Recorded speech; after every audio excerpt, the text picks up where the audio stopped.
To this, I sat down last night around 1 a.m. and wrote a lengthy speech, but I realized I cannot repeat the same speech twice because we have the third period assembly as well.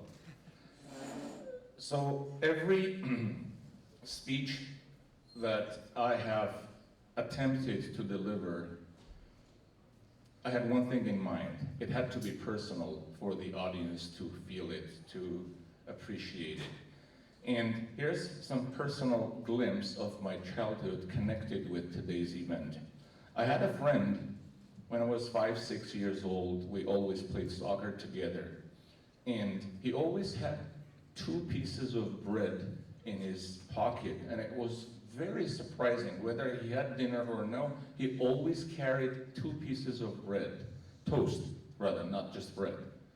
One day I asked him, I said, you just ate dinner. I know you were dining with your parents. What's going on? And he said, I don't know. My grandmother always puts 2 pieces of bread in my pocket every time I leave the house. Later on, when I was 16, 17, I had the audacity to go to the grandmother and say, what is going on? And she said, just in case. She was deported from her home when she was a child, and she miraculously survived the genocide. So that's my personal story for this period. Fear was in her heart, and unknowingly she was passing the fear to her grandchild. Hopefully that is over, because it took generations for the fear to stop. That said, again, I would like to thank every member of this community, including the Armenian Club, the Armenian and non-Armenian members of the club.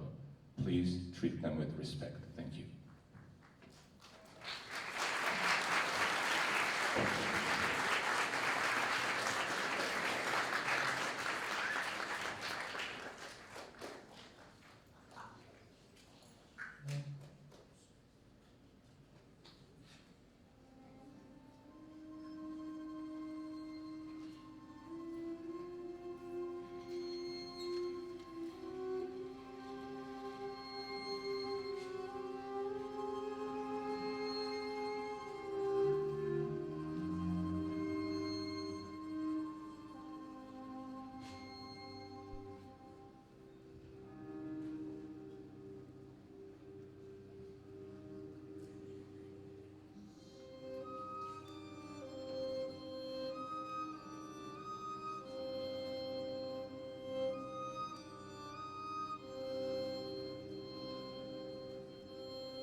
Good morning, everyone. My name is Nicole Boyajan, and I'm here today with... Today's gathering is not about honoring our Armenian culture. It is a day of tremendous grief and reflection for the heartbreaking tribulations that our predecessors had to face 108 years ago.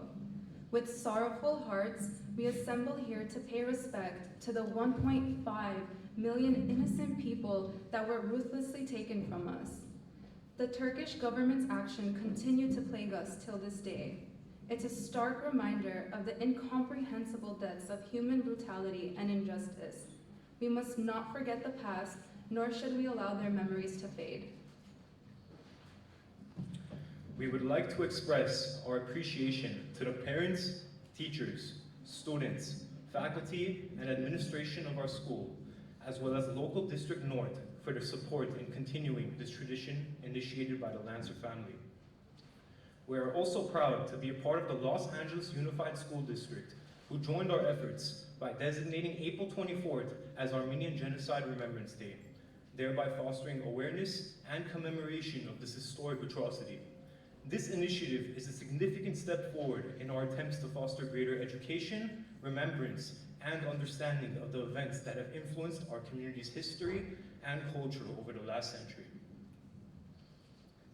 One might wonder, what is the significance of the date, April 24th, 1915? April 24th, 1915 marks the date in which the Turkish government, then known as the Ottoman Empire, began its systematic and coordinated deportation and execution of hundreds of Armenian intellectuals. Following the conclusion of the preceding incident, the Armenian community was ruthlessly evicted from their homes and forced to begin treacherous death marches over the dry expanse of the Mesopotamian desert, deprived of even the most essentials such as food and water. Those who protested or hesitated were killed immediately, regardless of gender, age, or social standing. During the time of this massacre, around 2 million Armenians resided in the Ottoman Empire. In 1922, only 388,000 remained. The Armenian people were profoundly affected by the first genocide of the 20th century, with practically every Armenian having some link to the catastrophe. Despite this, many survivors and descendants have gotten no counseling to assist them in coping with the trauma. In addition, Armenians all over the world face repeated denial of the atrocities by the modern-day Turkish government. The Armenian genocide had a deep impact on the dispersion of Armenians throughout the world, resulting in the formation of a global Armenian diaspora with a population of approximately 5 million. Today's assembly reflects the mood of the events that happened over a century ago. We ask that you please be supportive. Genocides still take place in current times. Thus, it is crucial that we unite as a collective force to condemn any incident of individual or collective injustice, as well as deliberate attempts to eliminate the existence of specific cultures, groups, or people. It is our duty to speak out against any instances of dehumanization, annihilation, or prejudice against any person or group.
just happened?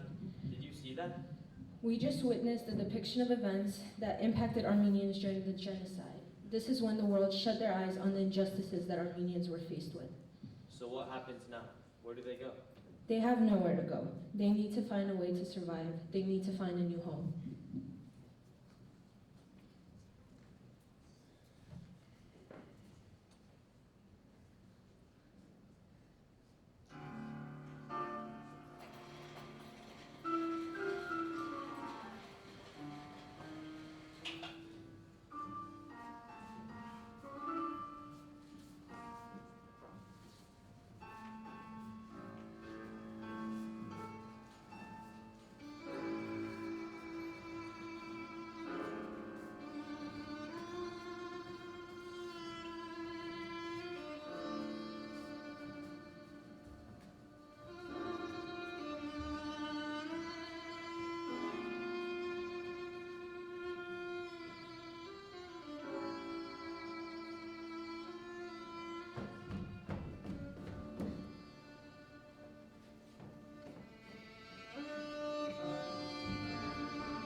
How are they meant to survive without food, water, shelter, and being isolated in the desert?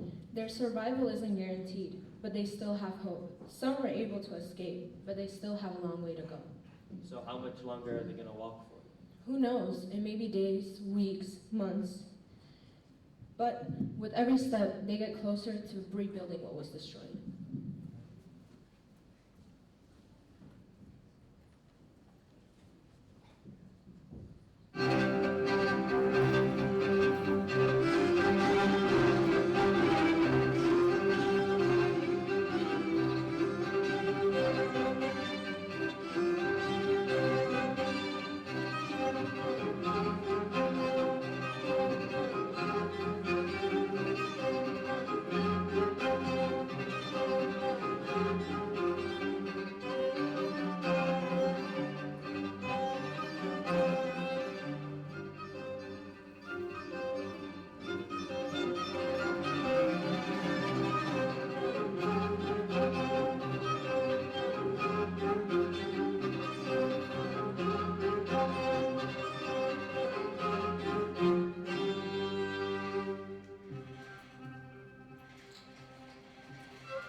Armenians may have been kicked out of their homes, deprived of their culture, and put on a path to death.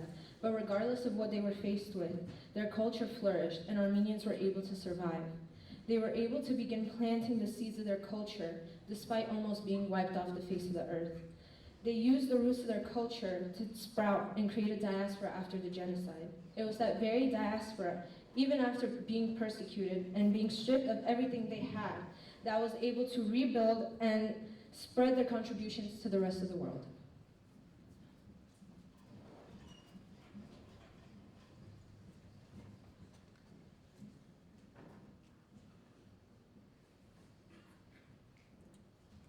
We will now display an informational video on the historical context of the Armenian genocide.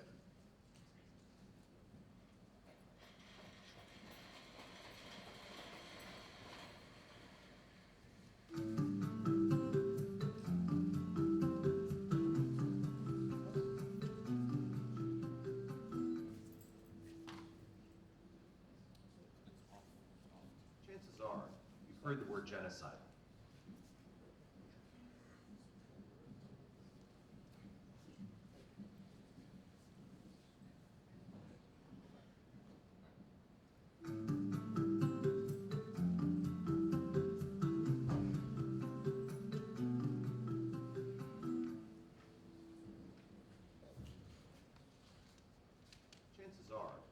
heard the word genocide before. The Holocaust during World War II was considered an act of genocide, for example. Do you know the full definition? The term genocide was coined by Polish lawyer Raphael Lemkin in his 1944 book, Axis Rule in Occupied Europe. It comes from the Greek genos, race or ethnicity, and sed, murder. The United Nations defines genocide as the mass extermination of a group of people based upon that community's race, religion, ethnicity, or nationality, with the intent to destroy. Between 1915 and 1917, in the middle of World War I, the Ottoman Empire waged an internal war against a minority group. It nearly destroyed the Armenian people. The Armenians had lived relatively peacefully under Ottoman rule for centuries. So, why did this genocide happen at this time? Prior to the early 20th century, the Ottoman Empire was made up of different ethnic and religious communities. The Ottoman Sultan ruled many people. They spoke different languages and held diverse beliefs. This included Muslims, Christians, Jews, Turks, Armenians, Greeks, Syrians, Kurds, Arabs, and many others. It was a multicultural, multi-ethnic, and multi-faith empire. For centuries, these multi-ethnic and multi-faith communities were divided into millets, or religious communities. Non-Muslim communities, such as Jewish and Christian millets, lived under certain restrictions. These Christian and Jewish communities were referred to as people of the book, since Judaism, Christianity, and Islam all believed in the same God, Yahweh, God, or Allah, depending on one's faith. These millets could worship in their own way, but they could not serve in the military and were required to pay additional taxes. Many millets kept their own language and worshipped as they pleased. The level of freedom, however, did vary from ruler to ruler. There were periods of unrest and persecution, especially during times of war. The Armenians were millets. They were a largely Christian community that mainly lived in the eastern provinces of the Anatolian Peninsula, the peninsula that is modern-day Turkey. The Armenians had lived in this area for over 1,000 years, long before the Ottoman Empire existed. Founded in about 95 BCE, the Armenian kingdom went through periods of stability and invasion. According to Movses Koronatsi, known as the father of Armenian history, this community was the first to convert to Christianity before the Romans and establish a Christian state. They created their own alphabet in the 5th century CE, translated the Bible, and had a long history of shared beliefs, stories, and myths. By the 19th century, Ottoman rulers began to view Armenian communities along the Russian border as a threat. Russia was a longtime enemy of the Ottomans. The Muslim community believed that the Armenians might turn on them if there were a war. So, Ottoman rulers attempted to dilute the Armenian community by resettling majority Muslim populations among them. In addition, some Turks and Kurds envied Armenians. They perceived Armenians as better off than themselves, with more wealth and higher literacy rates. Of course, this tension was based more on perception than fact. After a period of reform in the 19th century, the Young Turk Revolution of 1908 formed a constitutional government with a parliament. Various millets were elected to parliament. Many hoped this would lead to reform and change. However, the leading political party of the revolution, the Committee of Union and Progress, CUP, did not view millet communities as part of a new Turkish nation-state they wished to establish. This party began consolidating power and trying to transform the empire. Tensions were rising. The 1914 assassination of the Archduke of Austria-Hungary and the major war sparked by this assassination would only increase this tension.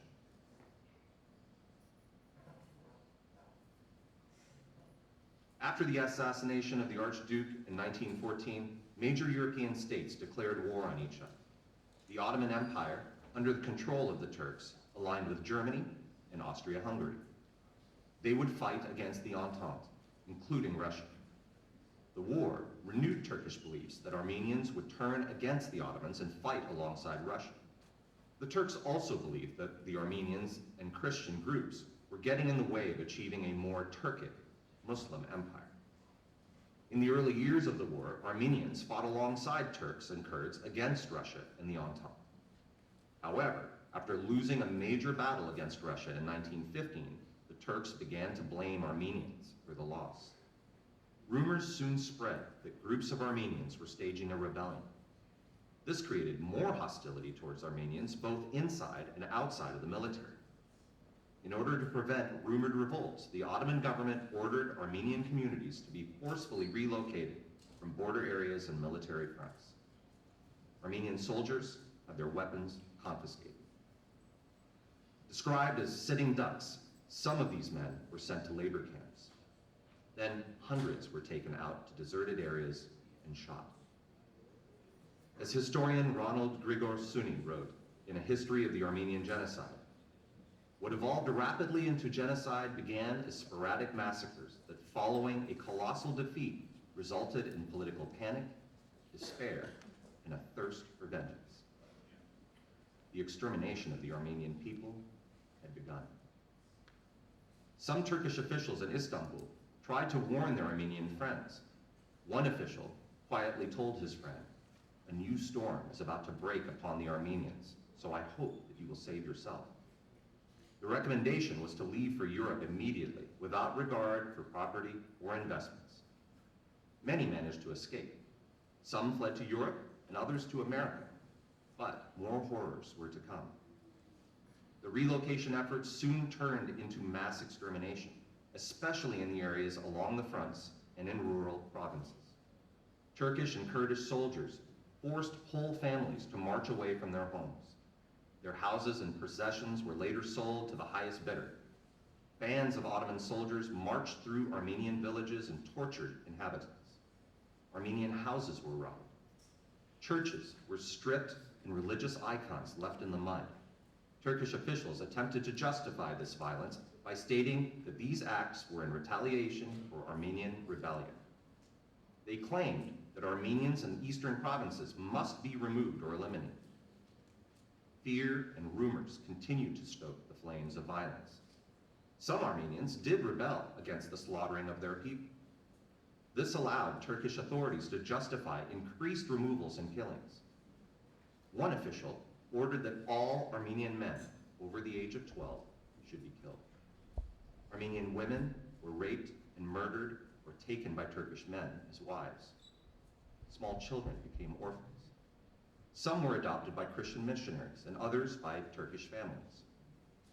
Christians in other parts of the world, in particular Europe and America, heard reports of Armenian persecution. Organizations were formed to provide aid to a Christian community thousands of miles away. Some ambassadors living in Istanbul worked to convince Turkish officials to stop the violence. Nothing seemed to work. The American ambassador to Istanbul, Henry Morgenthau Sr., described events as a campaign of race extermination. From 1915 to 1917, over 1 million Armenians died. Most were executed as they journeyed to labor camps. They were buried in mass graves or burned. Some resisted, but any resistance provided officials with an excuse to justify their actions.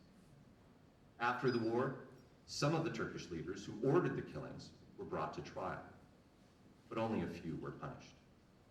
Others escaped, mainly to Germany. In the years that followed, some of these men were assassinated by Armenians who sought revenge. To this day, the Turkish state maintains that the mass killing of Armenians did not happen or was justified. However, most major powers in the world recognize and memorialize this period as the Armenian Genocide, the mass extermination of an ethnic or religious group.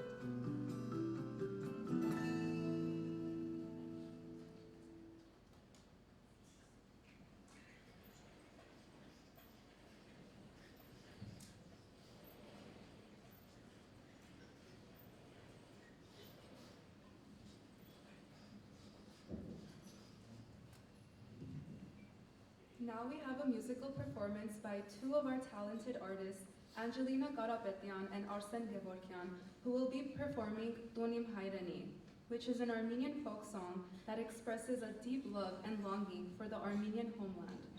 The lyrics of the song express the beauty of Armenia and convey the strong emotional attachment that Armenians feel towards their country, even when they are far away from it. This song overall is a tribute to the Armenian rich cultural heritage and their enduring connection to their ancestral land.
Կարունները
Following this musical performance, we would now like to introduce another talented member of our community, Liana Pagaryan, who has written a poem titled My Dear Mother.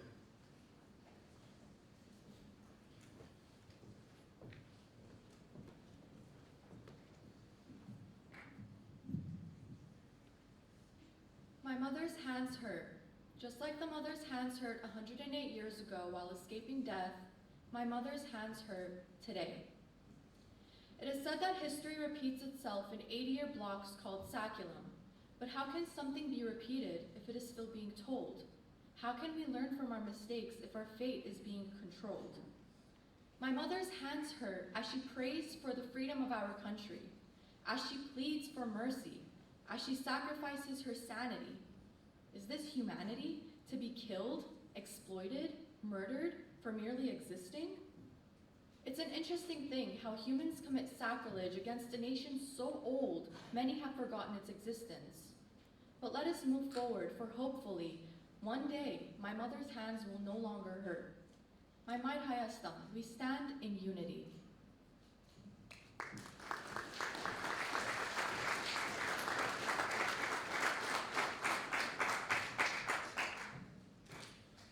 We now have another musical performance by Ariana Akizyan, who will be performing the song Der Vohormea. Der Vohormea is a traditional Armenian folk song comprised by the legendary composer Komitas that roughly translates to Lord have mercy. The genocide had such a great impact on Komitas that he lost his ability to speak and create. It is said that when the Turks were rounding up the intellectuals in Istanbul, Komitas began singing this hymn. The Turks stopped as he sang and could only stare and listen.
Up next is a dance number choreographed by the talented Armenian Khachaturian from Ararat Dance Studio.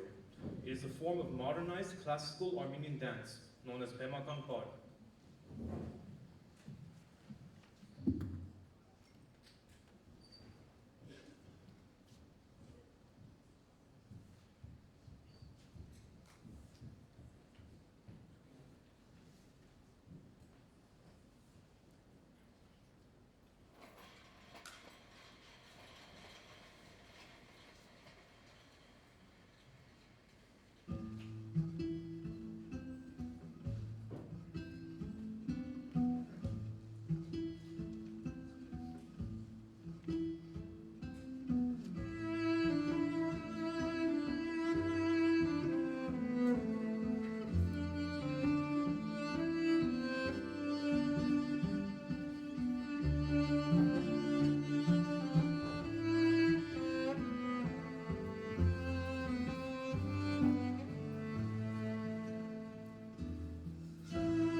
To initiate the Armenian genocide, the Ottoman government began by targeting and eliminating the intellectual and cultural elite of the Armenian population, including writers, artists, and community leaders.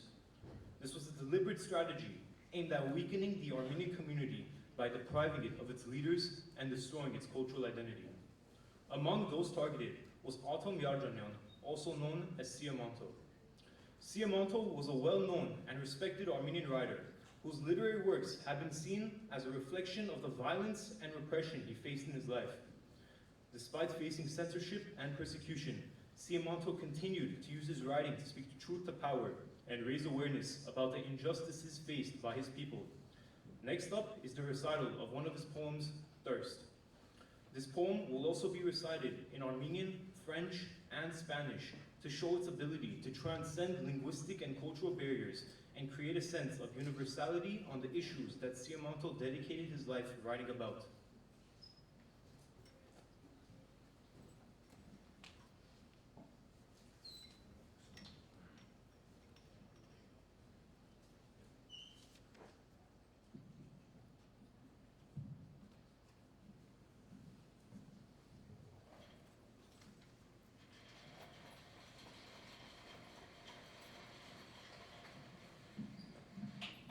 My soul is listening to the death of the twilight, kneeling on the faraway soil of suffering.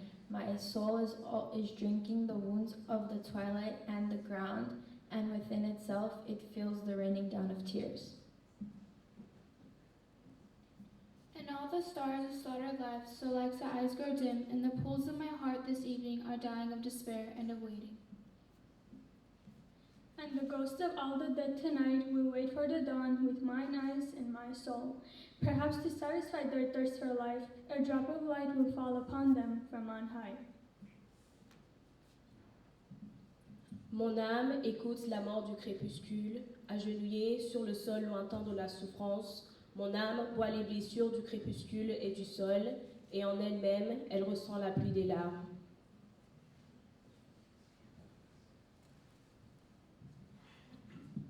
Y las estrellas de vidas sacrificadas, así como los ojos oscurecidos. En los estanques de mi corazón se mueren esta tarde de desesperación y de espera.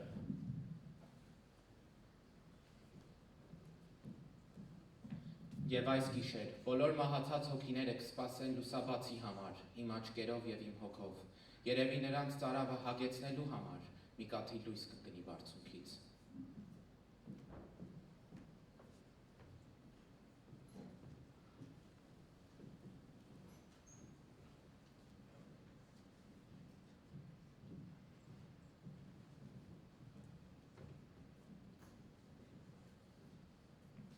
My name is Jonathan Segovia, y yo soy mexicano y salvadoreño, and I stand against any kind of violence, against any human being, and any kind of violence.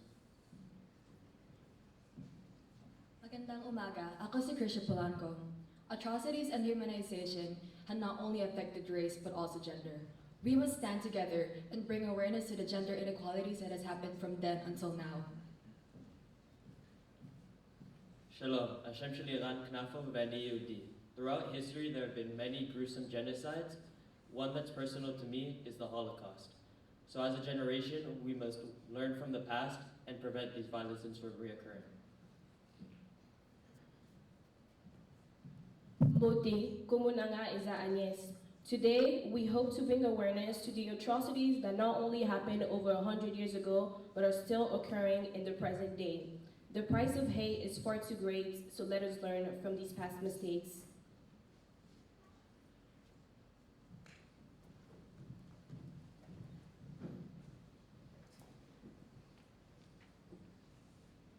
It is with great pleasure to introduce our distinguished guest speaker, Ms. Sirvar Kavukcan. She is a talented writer, musician, choir master, and the founder and director of the Sound of Children's Summer Program, which aims to instill identity awareness and bring the young generation closer to their Armenian roots and cultural values. Her latest project was the film Songs of Solomon, which is based on her grandmother's story as a survivor of the Armenian genocide. Through its depiction of friendship and love before the Armenian genocide, as well as the following tragedy and survival, Songs of Solomon stands as a powerful testament to the resilience of the Armenian diaspora and their histories. With that being said, I would invite Ms. Sirvar Kavukyan to the stage to share more about her moving story.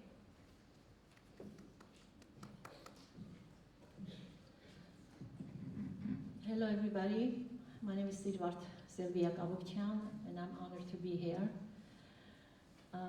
The performance touched my heart, and as it does any performance like this, because human atrocity is just very, very painful. I came to America when I was 18 years old, and I came with my family, and we were immigrants. And one thing I learned in America, that you can now live free and freely talk about your emotions and write about your emotions. And I started writing a book about my grandmother, who was a genocide survivor. She was 13 years old when genocide happened, and she lost all her family members, and she had a very big family. They were like 6 siblings. And when I was a child in Armenia, most of the grandmothers, especially grandmothers, they were all wearing black. There was a black in their heart, and it was never ending. And I used to love to listen to their stories, even though I was scared and it was very painful. But I used to love to talk to other grandmothers in my building, living in my building, and ask them, and I would take notes. And I continued doing that when I was in America, because a lot of the Armenians, we had a huge Armenian community now living in America, in Los Angeles especially, and I started taking all these notes. One thing inspired about my grandmother's story was, despite the atrocities, despite all the pain and agony she went through during those years, she never forgotten the good memories she shared, and especially the Turkish girlfriend that she had, that she called her sister. And I just couldn't understand as a child, how can a race, a nation that does all these atrocities to your family, to your kind, to your people, you still can remember and love another person of that race and called her your sister. I just couldn't understand that. But growing up, I started thinking about that story a lot in my head, and when I was interviewing other genocide survivors, I learned a lot of stories like that, where the Turkish people also helped Armenians, and helped Armenians, orphans especially. So I started writing this book about my grandmother. I had to, one thing was in my head, I had to also include the musician, the composer, the genius composer and musicologist, Komitas. I was so happy to hear his name here, because all the music throughout the performance was Komitas. His music is very, very powerful, and unfortunately, the world doesn't know about him that much. So I wanted to include him in the movie, in my story. So I had to make up some of the stories to instead of doing the Armenian genocide, my grandmother was the Armenian genocide survivor, but let's not forget, Armenian genocide was not the only genocide that happened to Armenians. There was years before, in late 1800, there was Hamidian genocide, Hamidian massacres, when more than 300 Armenians were killed again. So we moved the story to those age, so I can bring Komitas in his childhood and bring out his story and his music, and be able to show the triangle love between the Armenian orphan boy, Komitas was orphan, and the two friends, my grandmother, Armenian grandmother, and also the Turkish girlfriend. The movie was very powerful, and it described a lot of the things that happened during those years and how genocide started. We talked about that today, and why there was so much hate. But there was also, it also shows that the hate is not from the people. The hate comes from a group, small group that can grow to a bigger group and can realize those atrocities towards other people. Songs of Solomon is a powerful movie, and it's a very musical movie. It's a beautiful movie, and it will be playing in AMC Americana in Glendale the next week for all 7 days. So I would ask you to, if you're interested, you would love the movie. It's an incredible, beautiful movie. If you're interested, you can buy your tickets and go see the movie in Americana. I also want to thank the organizers today, the assembly. It is very touching to see that we are continuing our culture, because that's one thing is going to keep us alive. Armenians lived without the country for decades. And because we are so connected and so attached to our culture and our music and our religion, we survived. And that's what I'm continuing to do today. I volunteered my time and efforts to pass our identity and our culture to the young generation today, so that they can continue to understand how beautiful it is, their culture, and to appreciate their culture, and to pass it on to the next generation. Thank you.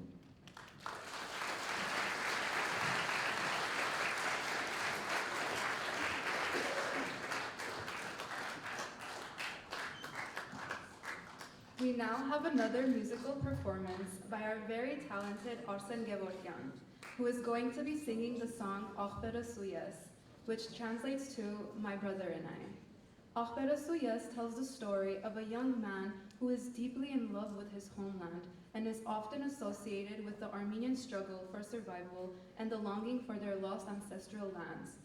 These lands were historically inhabited by Armenians, but were lost during the Armenian Genocide of 1915.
Hayazgi hamar akhber suye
The Armenian Genocide is a very disturbing historical event, but it is vital that we continue to teach and educate future generations in order to prevent future tragedies like this from happening again. I would like to invite Lilia Hovsepian, a Grant alumni and current student at UCLA, to represent UCLA's Armenian Student Association and present an educational PowerPoint presentation.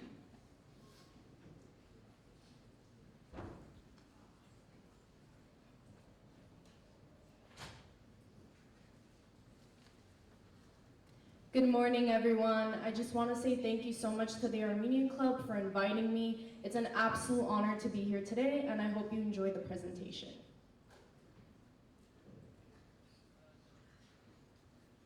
Okay, I'd like to start off with some historical terms just to set the context. The Ottoman Empire is the predecessor of modern-day Turkey. For centuries, it controlled significant territory in Western Asia, Northeastern Africa, and Southeastern Europe. During World War I, the Ottoman Empire was allied with Germany and was fighting against Russia. Armenians are an ethnic group from Western Asia who lived for centuries as a minority in the Ottoman Empire. Now the majority of Armenians live in Armenia, which is a small country that's landlocked between Turkey and Azerbaijan. In the beginning of the 20th century, the Ottoman Empire was on the verge of collapsing, especially with revolts among Christians in the north. As a result, the Young Turks rose to power in 1908. They were determined to modernize, strengthen, and Turkify the empire. They were led by the three pashas, Enver, Jamal, and Talat. Armenians in the area were blamed for siding with the Russians, and the Young Turks campaigned to portray the Armenians as a threat and as traitors to the state. The reason why Armenians mark the date April 24th as the official day of the genocide is because it marks the day that hundreds of Armenian intellectuals were rounded up, arrested, and later executed. This was the turning point of the Armenian genocide, and it lasted until about 1917. Here we have a map of the Ottoman Empire. The red lines that you see represent the deportation routes that were taken. The red circles that you see are the deportation centers, and the black circles that you see are the annihilation centers and the concentration camps. If you look over there, the big black circle called Der Zor was the largest annihilation center. It's the place where thousands of Armenians were marched into the desert and brutally slaughtered. Why is it called a genocide? The official definition of a genocide is the deliberate killing of a large number of people from a particular nation or ethnic group with the aim of destroying that nation or group. The Times released 145 articles in 1915 alone detailing what happened as systematic and a campaign of race extermination. The Pope even described the slaughter of Ottoman Armenians as the first genocide of the 20th century. Here we have a newspaper clip from 1915 talking about the Armenian genocide. It highlights right here how the events that occurred were a policy of extermination against a helpless people. The Armenian genocide is significant because millions of Armenians around the world trace their flight from historical Western Armenia and the Ottoman Empire to the Armenian genocide during World War I. Recognizing the Armenian genocide in Turkey is both illegal and dangerous. A notable example is the Armenian journalist Hrant Dink, who campaigned relentlessly for the official recognition of the Armenian genocide in Turkey until he was assassinated in 2007. With the historical context covered, I want to talk a little bit about Turkey's continual denial of the Armenian genocide. More than a dozen European nations, including Germany, prohibit the denial of the Holocaust against Jews in World War II. Meanwhile, Turkey's been doing the complete opposite, making it a crime to label the Armenian massacres as a genocide. The Times writes, even now, Turkish textbooks describe the Armenians as traitors, call the Armenian genocide a lie, and say that Ottoman Turks took necessary measures to counter Armenian separatism. As if denial isn't enough, Turkish and Azerbaijani officials continue to release threatening and harmful public statements against Armenians.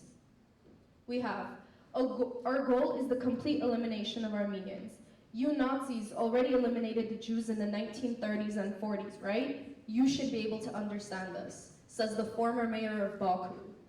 This is the end. We showed them who we are. We are chasing Armenians like dogs, says the current president of Azerbaijan.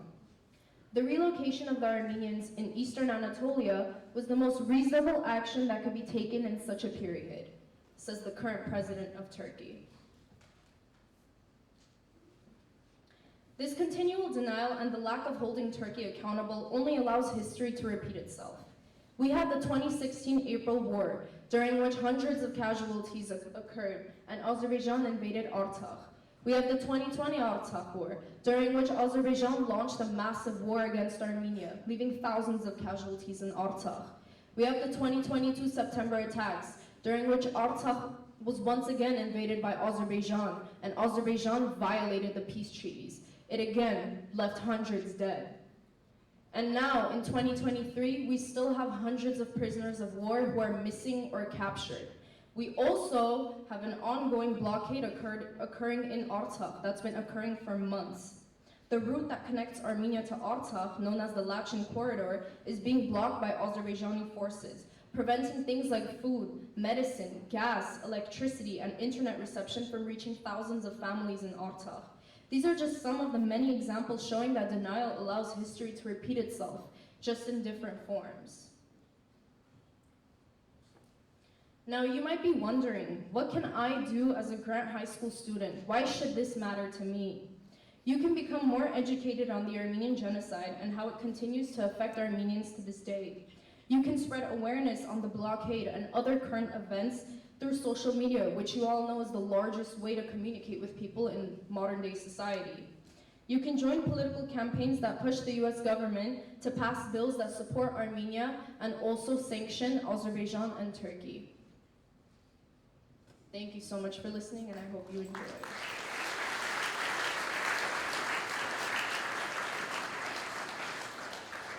We would now like to introduce our club sponsor, Mr. Aslanyan and Mr. Melikian.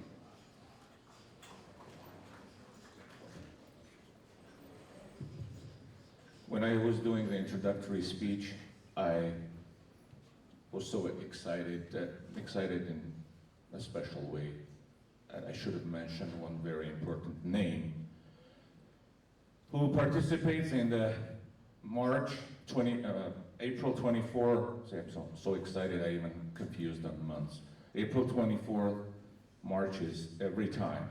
It's our distinguished leader, Ms. McMurray. She couldn't be here today, but she is out of state in a conference. But I know she is with us, and she has supported you, this event, and all cultural events on our campus. I want to thank you from the bottom of my heart to our leader, Principal McMurray.